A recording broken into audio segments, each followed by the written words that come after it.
మద్యం ఏ రాష్ట్రం వాళ్ళు ఎక్కువ తాగుతున్నారో ఒక సర్వే చేపట్టింది.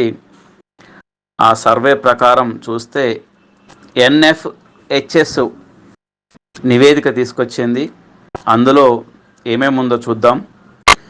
టాప్ 5 రాష్ట్రాలు మద్యం తాగినట్టు రాష్ట్రాలు చూస్తే తెలంగాణలో ఎంత ఖర్చు పెడుతున్నారంటే రూ. 1623 పెడుతున్నారు ఒక వ్యక్తి మద్యం మీద. అంటే ఇది సగటు. కొంతమంది ఇంకా వేలలో పెడతారు, కొంతమంది తక్కువ కూడా పెడతారు. కాకపోతే యావరేజ్గా 100 మందిలో 30 మంది తెగ తాగుతారు, ఓ 70 మంది అందులో ఇంకొక 30 మంది యావరేజ్గా తాగుతారు, అందులో ఇంకొక 20 మంది తక్కువ తాగుతారు, మిగతా 20 మంది అసలు తాగరు. ఆ విధంగా కాకుండా ఈ 30 మంది తెగ తాగేటోళ్ళు అందరిని యావరేజ్గా చూస్తే, అందరికి యావరేజ్గా చేస్తే 100 మంది ఎంత ఖర్చు మొత్తం పెట్టిన ఖర్చుని యావరేజ్గా చేస్తే రూ. 1623 తెలంగాణలో, రూ. 1306 ఆంధ్రప్రదేశ్లో.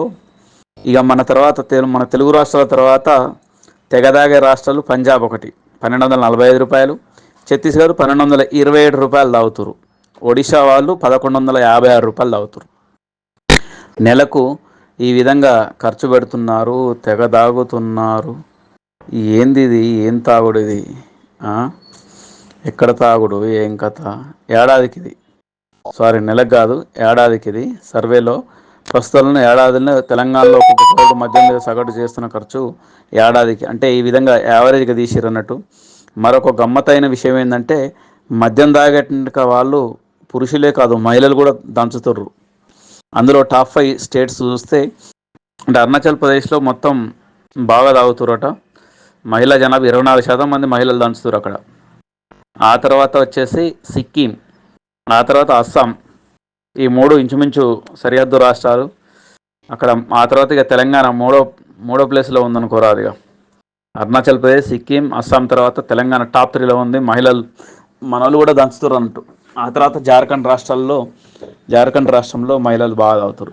ఈ మధ్య తక్కువ తాగే రాష్ట్రాలు చూస్తే పశ్చిమ బెంగాల్ రూ. 4 ఏడాదికి, చాలా తక్కువ.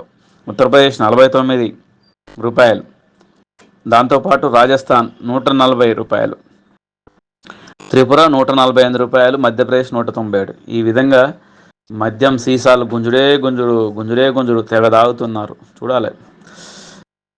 ఇది మద్యం తాగే ఒక సర్వేలో తేలింది. మనోళ్ళు టాప్లో ఉన్నారు, దేంట్లో లేకున్నా దీంట్లోనే ఉన్నారు పట్టరాజు.